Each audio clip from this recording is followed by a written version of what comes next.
The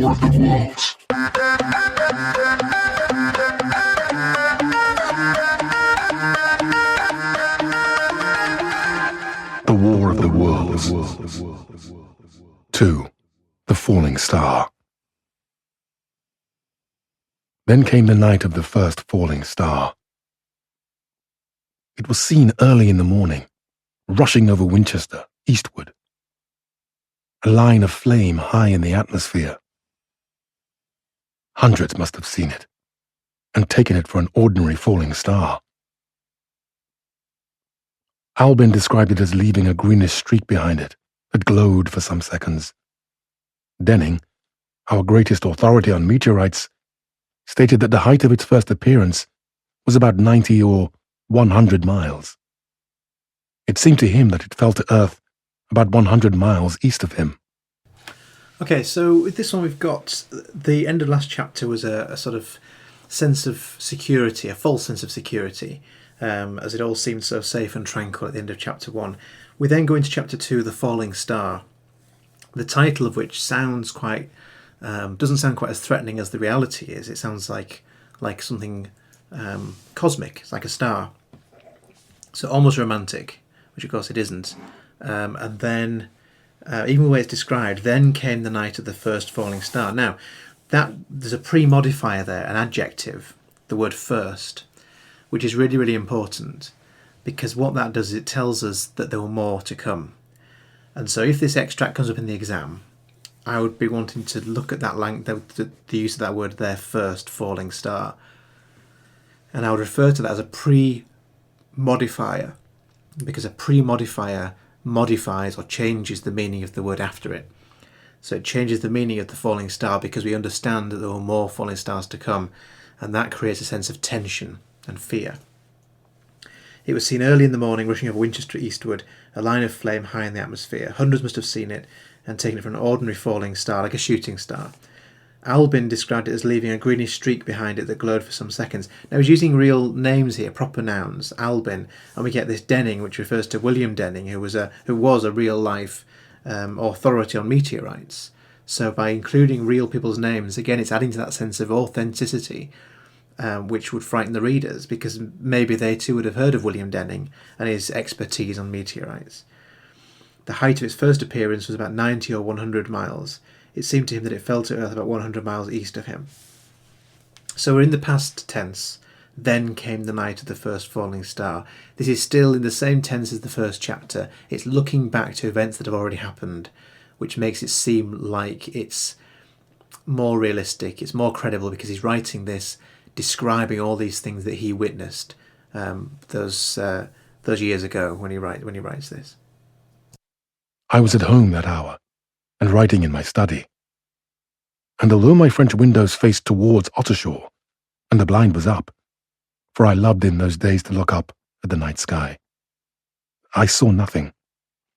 Yet this strangest of all things that ever came to Earth from outer space must have fallen while I was sitting there, visible to me, had I only looked up as it passed. Some of those who saw its flight say it travelled with a hissing sound. I myself heard nothing of that.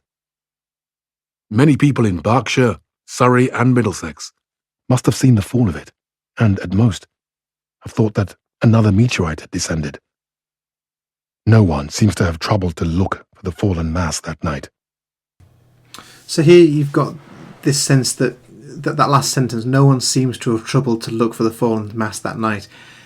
There's a sense here that, looking back, he can't believe how naive people were and how innocent people were. They didn't even bother to look. He lists a few place names: Berkshire, Surrey, Middlesex. So you've got these proper nouns here, and what this is doing is adding to that sense of realism, and it's giving this place a geographical centre, so we know it's in the area of London or Greater London. He also, just backing up a little bit more, in fact, from the top of that paragraph, I was at home at that hour and writing in my study. Well, it's important that we know he's writing, because if he's a writer, a journalist, or a sort of a diarist, or someone who writes, we know he must be intelligent enough to observe the world around him and make notes. We know he's probably someone who can be trusted, and it's important that we can trust this narrator because he's giving us all this information. If we don't trust the narrator, the novel doesn't work. So it's really important that H.G. Wells establishes him as someone who is a writer, and therefore someone who is very observant about the world around him and can be presumably trusted. So that's an important bit as well. Although my French windows face towards Ottershaw and the blind was up. So again, if you look on the map, and we will do a lot of using the maps later on to show his journey. And in the classroom, you've got the map display there, and you can see Ottershaw is very near to Woking, which is where he is, and Maybury, which is where he's sitting at home, just near Woking. And this is all just southwest of London. So it's giving it a real sense of place. So these proper nouns, whenever you look at these place names, proper nouns there, Ottershaw. And then even the use of parentheses, look here, the brackets, for I loved in those days to look up at the night sky. That suggests to me, and probably to you as well, that nowadays he doesn't like to do that, because now the night sky means something very different for him. But back then, in those days, he used to love looking up at the night sky. And the use of brackets there is quite important because it shows how he's looking back to how he felt in the old times. Was it 4 years ago before this happened? And so we get, a sense of uneasiness here, that something happens to him that changes the way he looks at the world. And of course it does change. Yet this strangest of all things that ever came to earth from outer space must have fallen while I was sitting there. So again, there's more this is all foreshadowing here. The strangest of all things that ever came to earth from outer space. This is foreshadowing what does come from outer space. This is foreshadowing the cylinder from Mars that brings with it the Martians. So he knows now that it's the strangest thing ever to come from space, but at the time he didn't know what it was. So it's foreshadowing that this is something quite important. But very early in the morning, poor Ogilvy, who had seen the shooting star, and who was persuaded that a meteorite lay somewhere on the common between Horsell, Ottershaw, and Woking, rose early with the idea of finding it. Now it mentions poor Ogilvy there, so this character Ogilvy, who lives in Ottershaw, or lived, I should say, in Ottershaw, he was persuaded that it lies somewhere between Horsell, Ottershaw and Woking. And again, if you get the chance, maybe now as you're listening to this, maybe pull up a Google Maps or Apple Maps or whatever on your screen, and you can just type in Woking and just get a sense of, or Horsell Common even, to get a sense of where this thing is actually happening. You'll be able to see just the geography of where we're at and where we are in relation to London as well. Now, he's calling him poor Ogilvy. Now, there's no reason there to call him poor Ogilvy, although we learn in a few chapters that Ogilvy dies, sorry for the spoiler, but he dies from the Martians. They kill him. But of course that hasn't happened yet. But he's writing this from a future perspective, looking back, so he knows that Ogilvy dies because he's recounting the events. So this is also foreshadowing. Again, using that pre-modifier, poor, the poor Ogilvy. And you can refer to it, so there's three options here. You can refer to it as an adjective, which it is, it's poor Ogilvy. You can refer to it as a pre-modifier, that's all one word, pre-modifier. Or you can even refer to it as an epithet, E-P-I-T-H-E-T. And an epithet is as an adjective that's always fixed to a noun. And in this case, the word poor is fixed to Ogilvy because what happens to Ogilvy is, of course, is sort of tragic. So it's foreshadowing that the effect of this, the important thing to make sure you understand, is that it's foreshadowing the events that happen later in the novel. It's creating that sense of doom. Something bad happens, and we're not sure what yet as the reader, but we know something bad's happening. Now that compels the reader to invest in the novel and makes the reader want to find out what's going to happen. I'm trying to avoid saying makes the reader want to read on, because I always tell people not to write that, but it kind of does do that. But don't write it. It makes the reader invested in the characters and curious, I suppose. Find it, he did, soon after dawn, and not far from the sandpits. An enormous hole had been made by the impact of the projectile, and sand and gravel had been flung violently in every direction over the heath, forming heaps visible a mile and a half away. The heather was on fire eastward, and a thin blue smoke rose against the dawn. So a couple of things here then. The sand and gravel, a little bit of hendiadys there, although not really much to say, but the more important is the fact it's been flung violently in every direction. More foreshadowing here. So the very first thing the Martians do by landing on Earth is violent. It's flinging the sand and the gravel violently in every direction. So that adverb there, violently, is very important, and it also foreshadows their own violence that comes shortly after. Forming heaps visible a mile and a half away, the heather was on fire eastward, and a thin blue smoke rose against the dawn. Now this here, the fact that this is a bright new day, it's a summer's day. I think the novel takes place in June, and so it's a bright morning, and yet there's something spoiling that the nature of the natural beauty of the Earth's dawn, and of course it's the Martians. So it's quite symbolic that thin blue smoke rises against the dawn. It rises against the dawn. It's spoiling the nature's beauty, the Earth's beauty. The thing itself lay almost entirely buried in the sand, amidst the scattered splinters of a fir tree that shivered to fragments in its descent. Okay, so by referring to it as the thing, using a capital T for thing, by making it into a proper noun, again it adds to that sense of unease. This thing can't even be named. It's so natural, it's so weird. It's just called the thing. And so by making it into a proper noun, it increases that sense of fear and builds up that dramatic tension that H.G. Wells does. Most things that happen in these early chapters are to build up dramatic tension.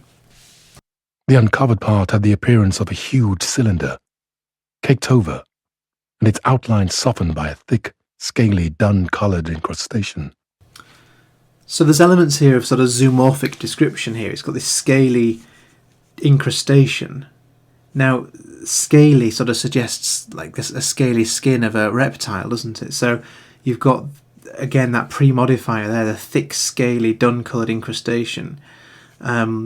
Is sort of describing this thing almost in a zoomorphic way by making it seem animalistic and therefore less human. It had a diameter of about 30 yards. He approached the mass, surprised at the size and more so at the shape, since most meteorites are rounded, more or less, completely. It was, however, still so hot from its flight through the air as to forbid his near approach. A stirring noise within its cylinder he ascribed to the unequal cooling of its surface, for at that time it had not occurred to him that it might be hollow. So again, more use of tense here. At that time, it hadn't occurred to him that it might be hollow. So this is thinking back to the innocence and naivety of these people right at the beginning, when they hadn't imagined that there might be something inside it. They thought it was just simply a big mass that dropped from space. And so he's thinking back to before the events of the War of the Worlds, before they knew it was Martians, to the naivety of thinking the thing wasn't hollow. But actually, of course, that suggests that it is hollow. We're getting foreshadowing again there that there is something inside it. He remained standing at the edge of the pit that the thing had made for itself, staring at its strange appearance, astonished chiefly at its unusual shape and colour, and dimly perceiving even then some evidence of design in its arrival. The early morning was wonderfully still, and the sun, just clearing the pine trees towards Weybridge, was already warm. He did not remember any birds that morning. There was certainly no breeze stirring, and the only sounds were the faint movements from within the cindery cylinder. He was all alone on the common. Then, suddenly, he noticed with a start that some of the grey clinker, the ashy incrustation that covered the meteorite, was falling off the circular edge of the end. It was dropping off in flakes and raining down upon the sand. A large piece suddenly came off and fell with a sharp noise that brought his heart into his mouth. For a minute he scarcely realized what this meant, and although the heat was excessive, he clambered down into the pit, close to the bulk to see the thing more clearly. He fancied even then that the cooling of the body might account for this.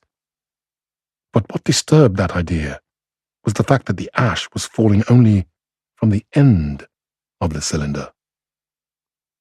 And then he perceived that, very slowly, the circular top of the cylinder was rotating on its body. It was such a gradual movement that he discovered it only through noticing that a black mark that had been near him 5 minutes ago was now at the other side of the circumference. Even then he scarcely understood what this indicated, until he heard a muffled, grating sound and saw the black mark jerk forward an inch or so. Then the thing came upon him in a flash.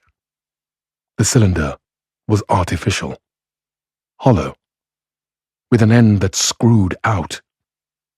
Something within the cylinder was unscrewing the top. So, talk about dramatic tension here. We've got lots of it. If we just back up a little bit, we can see that there's from when the large piece suddenly came off and fell with a sharp noise and brought his heart into his mouth. I've gone back about 20 lines or so now. So all the movements, the very first thing that the cylinder did was caused the sand and the gravel to be flung violently. And even now, the movements it makes a sharp noise when it falls off, and it brought his heart into his mouth. It frightened Ogilvy. And then, just going forward a little bit further, the black mark jerked forward an inch or so. So the sudden movements, jerky movements. Then the thing came upon him in a flash, a sudden thing. This is the realization, of course, that it's not, that it's hollow inside. It's been created. It's not just something natural like a big rock. It's been designed. So these are all sudden and unpredictable things that happen. And from the sharp noise, the jerking movement, and the thing occurring to Ogilvy in a flash, these are all things that happen suddenly and are quite frightening and shocking. The cylinder was artificial, hollow, with an end that screwed out. Something within the cylinder was unscrewing the top, and that word there, something, is particularly troubling, isn't it? Something inside it. What is it? What's inside it? And so, by using that word something there, it withholds information from the reader. It doesn't reveal what it is. It could be human, could be animal, could be Martian, as it actually is. So by keeping it very vague and by just using the word something, it creates more dramatic tension. "Good heavens," said Ogilvy. "There's a man in it. Men in it. Half roasted to death, trying to escape." Good heavens, oh dear. Well, I mean, there you've got this sort of building of pace now. So there's a real sense of urgency. There are men inside this cylinder, according to Ogilvy, and they're roasting to death, trying to escape. He's got to help them. He's got to get in there and sort it out. So there's a real sense of panic and urgency now, which gives the novel again a bit more energy and sort of increases that tension even more. At once, with a quick mental leap, he linked the thing with the flash upon Mars. The thought of the confined creature was so dreadful to him that he forgot the heat and went forward to the cylinder to help turn.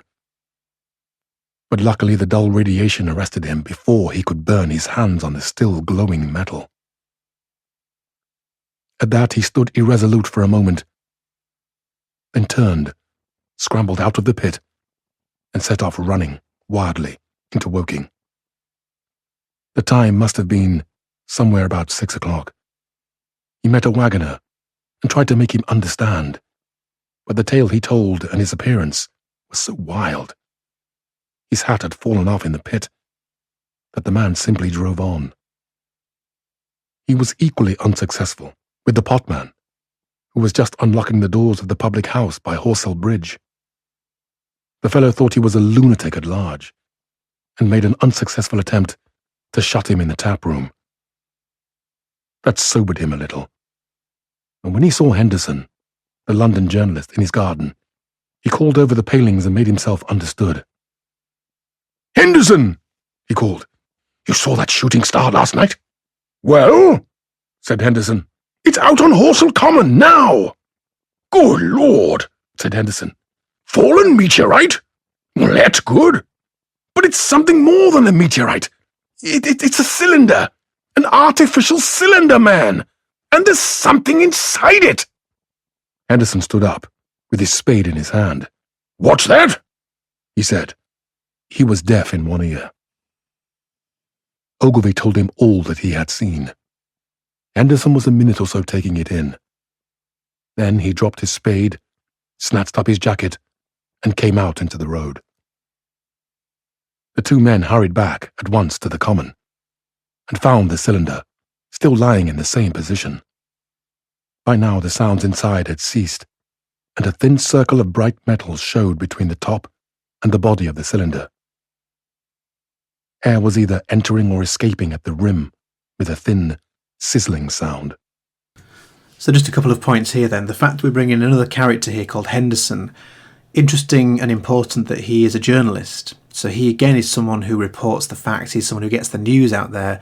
So as a narrative device, and that's what he is, he's a narrative device. Because these aren't real, these are just constructs created by H.G. Wells. Why would he have a character be a journalist? Well, I think the reason he does that is because it allows the news to be delivered to other parts of London and other people. So Henderson's role is significant because his purpose is to transport news from one place to another. So he's one of the people who gets the news out from Horsell Common to London, Greater London, and sort of more widely, which of course gets the thrust of the novel underway.